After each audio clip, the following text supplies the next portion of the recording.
My mother is Prem Chandrasekhar, known in our family as a perfectionist. And she's the one who taught me that anything worth doing is worth doing well. And that stretching to do outstanding work is always worth it. My mother's name is Bansal. I think as is with most mothers, you would learn many things. But what stands out for me is that commitment to family values and drive and discipline.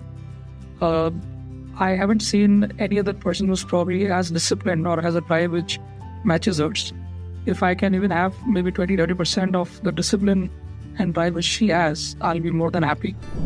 Hi, my mother's name is Annapurna Subramanya Rao. She's a lady who grew up in a village.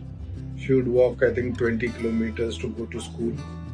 And she's led a tough life in coming up to when I was born.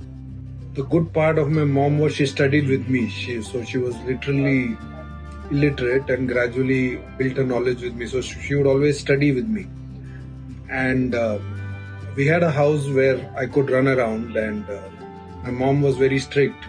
So to control me, she would actually use a jhadu, a broom. I presume and I assume that method of hers got discipline, and I ensure that I do the correct things most of the times. Hi, my mom, her name is Sadhna. She's now 84-year-old. What I remember about her, very early, maybe I must have been 4-5-year-old. And I don't think we were that financially well-to-do back then. Somebody had gifted some chocolate, and obviously as a kid I was crazy about that. I used to rarely get to eat them, and I remember distinctly she gave me her share of chocolate. Rather, she didn't eat it and she gave me the whole thing.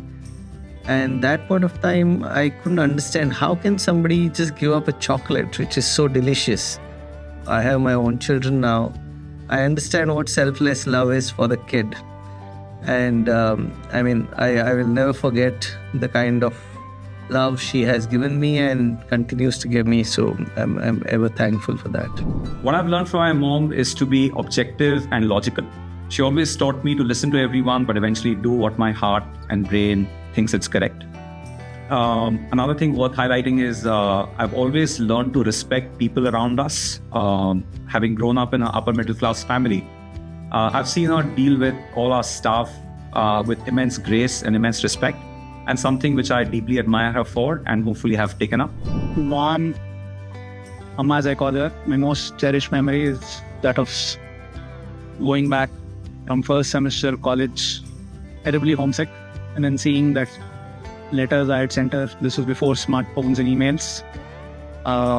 She had stuck them to my study desk, and so realizing that she missed me as much as I missed her, it was a very special and cherished memory.